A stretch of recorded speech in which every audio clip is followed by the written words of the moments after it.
তে 1942 সালে আবুল আলা মওদুদী চিন্তা করলেন যে এই সংকটকালীন মুহূর্তে ইসলামী রাষ্ট্র প্রতিষ্ঠার জন্য গণতন্ত্রটাকে বেছে নেওয়া যেতে পারে।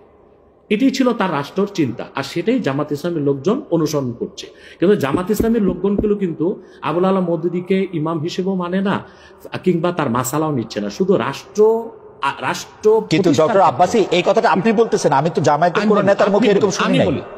আমি বলছি এখন ইসলামী একটি রাষ্ট্র প্রতিষ্ঠার জন্য তারা আবুল আলা মওদুদীর রাষ্ট্র চিন্তাটা নিয়েছে। এখন আমরা বা অন্য হেফাজত ইসলাম বা কওমি ঘরানার যারা বিরোধিতা করি জামাতের, সেটা হচ্ছে আবুল আলা মওদুদীর আকীদায় যে ভুল ত্রুটি ছিল সেটার বিরোধিতা করি আমরা। কিন্তু একটা কথা মনে রাখবেন, ইসলামের মৌলিক বিশ্বাসের ক্ষেত্রে জনপুর, ফুরফুরা, দেওবন্দ, কওমি, চরমনাই, জামাত, মসজিদ সবাই কিন্তু এক। ওকে, আপনি দেখেন,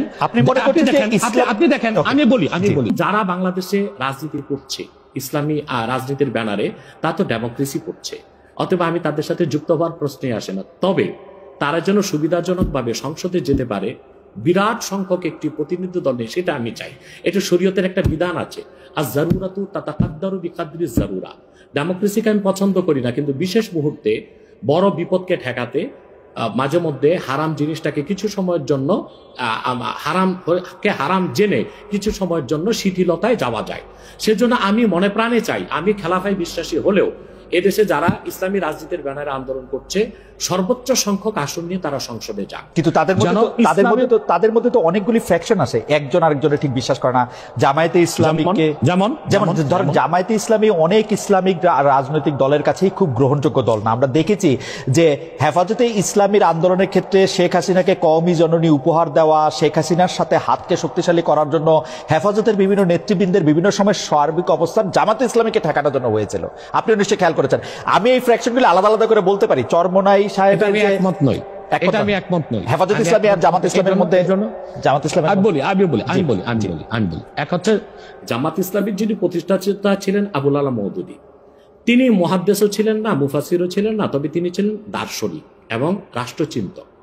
তো জামাত ইসলামী যারা করছেন তারা তো আসলে আবুল আলা মওদুদীর কোনো মাসালা বা ফেকা মানতেছে না। এবং জামাত ইসলামী তো অসংখ্য লোক আমি দেখেছি দক্ষিণ চট্টগ্রামে, তারা আমাদের মতো কট্টর সুন্নি, অর্থাৎ তারা মিলাদ কিয়াম করতেছে, তারা পিরি মুরিদি মানতেছে, কিন্তু রাজনৈতিকভাবে তারা জামাত ইসলামী করতেছে।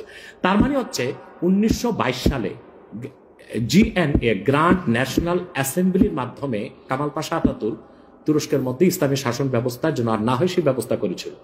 তারপরে প্যান ইসলামিজম নিয়ে আসলো জামালউদ্দিন আফগানি। পরবর্তীতে 1942 সালে আবুল আলা মওদুদী চিন্তা করলেন যে এই সংকটকালীন মুহূর্তে ইসলামী রাষ্ট্র প্রতিষ্ঠার জন্য গণতন্ত্রটাকে বেছে নেওয়া যেতে পারে। এটাই ছিল তার রাষ্ট্রের চিন্তা, আর সেটাই জামাত ইসলামের লোকজন অনুসরণ করছে। কিন্তু জামাত ইসলামের লোকজনগুলো কিন্তু আবুল আলা মওদুদীকে ইমাম হিসেবেও মানে না, কিংবা তার মাসালাও নিচ্ছে না, শুধু রাষ্ট্র। কিন্তু ডক্টর আব্বাসী এই কথাটা আপনি বলতেছেন, আমি তো জামায়াতের কোন নেতার মুখে এরকম শুনি নাই।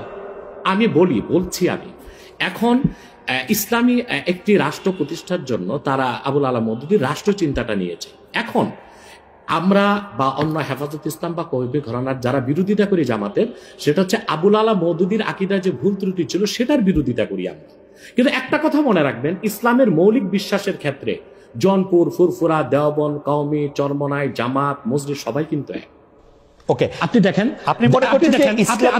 আমি বলি যেমন 13 সালের 5ই মে শাপলা চত্বর আমি উপস্থিত হয়েছিলাম কয়েক লক্ষ লোক নিয়ে। আমি তো জনপুরের এবং আমাকে সুন্নি বলেই জানে, কারণ হেফাজত ইসলামের 13 দফা দাবি আমাদের সকল মুসলমানের দাবি ছিল। এবং সেখানে সারা বাংলাদেশ থেকে 13 সালের 5ই মে জামাত ইসলামী ও শিবিরের লোকজন 200 বাস নিয়ে উপস্থিত হয়েছিল।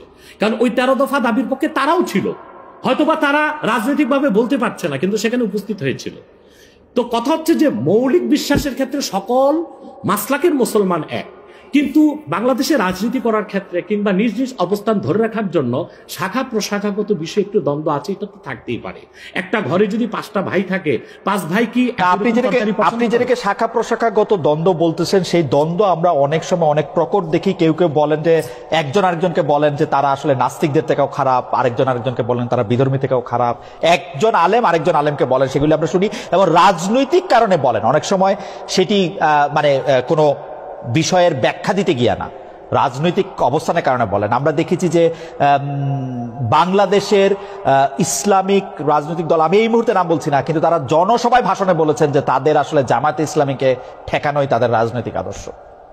এটা তো হিংসা, প্রতিহিংসা। তো সেইটা তো আমি বলি একটা আপনাকে উদাহরণ দিচ্ছি। যেমন জামাত ইসলামীর যারা বিরোধিতা চরম পড়ে, আমি তো জামাত ইসলামের সমালোচনা করি গঠনমূলক, যেটা তাদের সংশোধন করা দরকার সেটা করতে হবে। কিন্তু আমি কি কখনো বলতে পারি যে জামাতের লোকজন নাস্তিকদের চেয়েও খারাপ? এটা কি বলা যায়? আপনি বলুন। এখন মনে করেন 13ই মে আপনি বলছেন সেটা বলছি না, কিন্তু আমি বলছি একজন ইসলামী আলেম বলে আমরা একজনকে চিনি, তিনি আরেকজনকে বলতেছেন আমি তাকে চিনি। ওই লোকটা যে লোকটা বলেছেন তার নামটা আমিও নিব না, কিন্তু বাংলাদেশে এমন অনেক ইসলামী রাজনীতির ব্যানারে রাজনীতি করছেন যারা কিনা মোসাদ বা র কিংবা সিআই এর পেইড এজেন্ট হয়ে বসে আছে।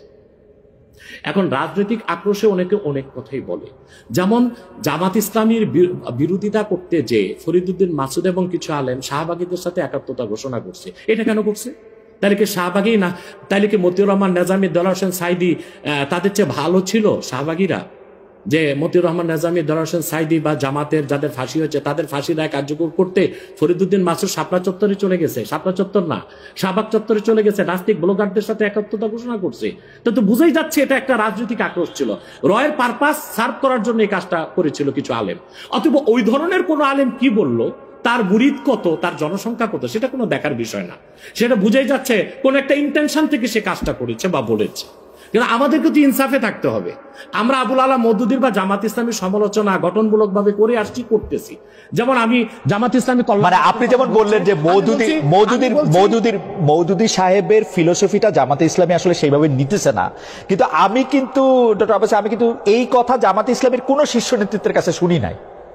সত্যি কথা বলবে না, হ্যাঁ বলবে না কেন? বলবে না কেন? তারা যদি এটা না নেয় তাহলে এটা বলবে না কেন?